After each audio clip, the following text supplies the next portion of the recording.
Hey guys, welcome back to Semperfimechanics Mechanic. My name's Thomas. In today's video, we're going to be talking about how a mobile mechanic customer embarrassed me so bad that I couldn't even look my wife in the eye. So if you want to listen to that story and laugh at my embarrassment, stay tuned because we're starting right now. Hey guys, how you doing? You feeling strong physically? You feeling strong mentally? That's good. I'm glad to hear it. And if you're not, maybe you watch this video and get a couple laughs out of it. Might make you feel better just for a second. Maybe this will make you feel a lot better once you realize my life's more fucked up than yours. Anyway, guys, it's 100 degrees out, man. I am dying. So I was like, dude, I cannot tell this story outside. You guys would be worried about me. I could have a heat stroke out there. So I jumped in the car, got the AC on, so the audio might be messed up a little bit. Let's just get into it. Before I tell you my story, I'm going to tell you my buddy's story, what just happened now. I got a call from my friend saying he was having problems diagnosing a vehicle. So I run out there to help him. We figured out it's the starter solenoid. Well, I'm packing up to get out of there because he's doing the job. He just needed my help to diagnose it. Well, I hear him and this other guy arguing. He never got the diagnosis money up front. And the guy said, I'm not paying you now. I'll pay you once the job's complete. That way, in case you was wrong about your diagnosis, I'm not out any money. So they was going back and forth. I started to step in. He's like, no, just stay out of it, man. I can take care of this. And I was like, all right, brother, well, I'm out of here. So I did try to help him, but he didn't want my help. I'm not sure if he got the money or not. Maybe I should call him and figure it out. But it was getting kind of heated. But hey, man, he didn't want my help. But that brought back some memories about when I didn't get my diagnosis money up front from somebody. And that's the story I'm going to tell you. So let's jump right into this bad boy. So let's set the scene for you. Rewind maybe 6 years ago. I had to be in my first year of doing my mobile mechanic job. And if you realize, a lot of the stories are older because that's when the shit happens. And you've learned from them and you try to move on and not make that mistake again. But the mistake was on this one is I didn't get the diagnosis fee up front. Now, this is why you're always supposed to get the money up front. You should get your diagnosis fee up front, and you should get at least half the labor money up front, too, if you're actually fixing the vehicle. Well, when I first started out, it wasn't like that. I would play it job by job. Like sometimes you go out to a job, they have the money already ready for you, and they just hand it to you. Other times you get out there and you can tell the person doesn't want to pay you first, and there's just that awkward, energy in the air. And a lot of times they would pay afterwards. Sometimes they didn't, and this is one of them incidents. Now, I can't even remember the vehicle. I remember it was a Mazda. I mean, hell, it could be a Tribute or a Mazda Miata. So I go out there and I start diagnosing the vehicle. It was a no-start condition. I was out there for maybe an hour or 2 hours, and the dude was hovering right over my shoulder. Now, this dude was huge, too. He's like 6'6". I mean, this was a big dude. If anybody doesn't know me, I'm about 5'10", and about 270. So, not very tall. Built more like a bowling ball. But anyway, so I'm doing these diagnoses when I first start out, and they're very hard, and I'm not 100% comfortable with everything. Sometimes you can diagnose a vehicle and get it down to the exact thing that you know what it is. And then you're confident with that.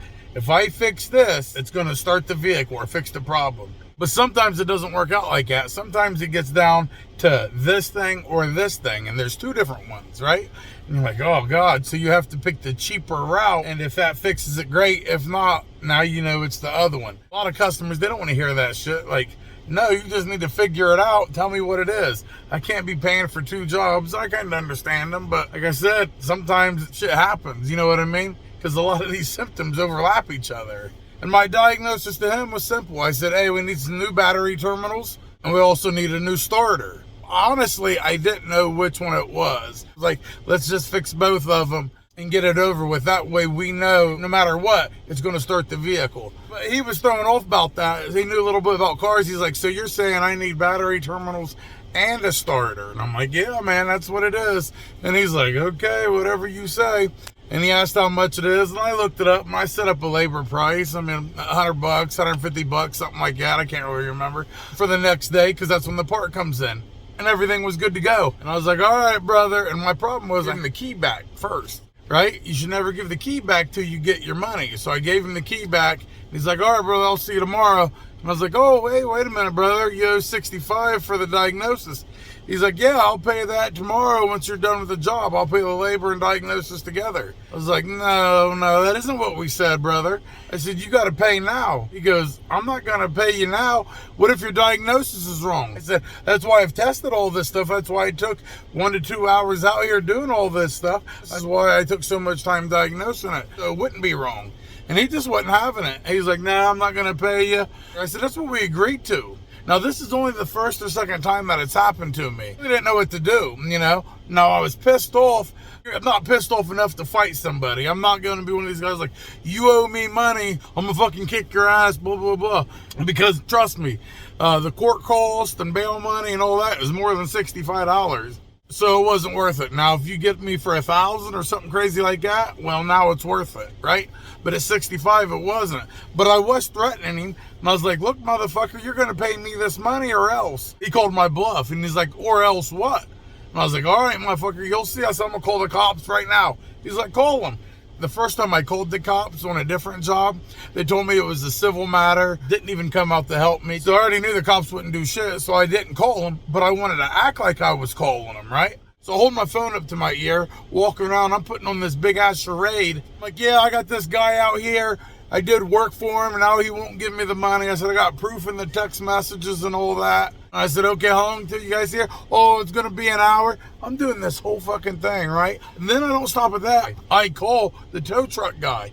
Act like I'm fucking giving a fake tow truck call right in the middle of all of it as I'm like giving my fucking big speech trying to scare him. Here, ring, ring, ring. And it's my phone fucking starts ringing as I'm fake calling. And I look over and it's him. And he's looking at me holding his phone up. So he called my bluff and called the phone and it started ringing. So here I am doing this big elaborate scheme.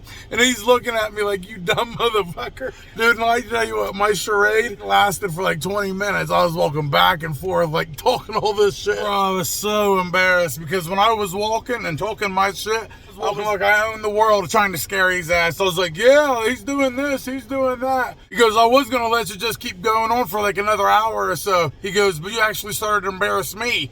I was like, oh my fucking God. So here I am doing all that shit and he knew about it. And he just let me go the whole time. I was so mad. I said, fuck you, I ain't even coming back tomorrow. I got in my car and left. Never seen him again, so he got me for $65. But I didn't do his fucking work. I couldn't go back the next day looking like that. I was so embarrassed. And it was like an alpha male versus alpha male. You know, and here I am. I look like a fucking pud. I was so embarrassed. When I got home, I couldn't even look my wife in the eyes. She's like, oh, how much money did you make? I just walked by her like this with my head down. Couldn't even look at her. If you like this video, give me a thumbs up. If you haven't subscribed, please do. It's completely free. And, it helps me out a ton because we're almost at 3,000 and that's like a big goal of mine to have 3,000 subscribers. So please help me do that. If you'd like to donate to the channel at all the money goes into the mobile mechanic truck to get it back on the road so we can get back into business. I'll have my Cash App and PayPal right here on the screen. But in the descriptions, I'll have my Cash App, PayPal, my Venmo. Has all the tools I use. Also has a couple other videos that I recommend to people. So go in the video description and it has a lot of good shit down there. If you don't, I still love you. And like I always say, Semper Fi till next time.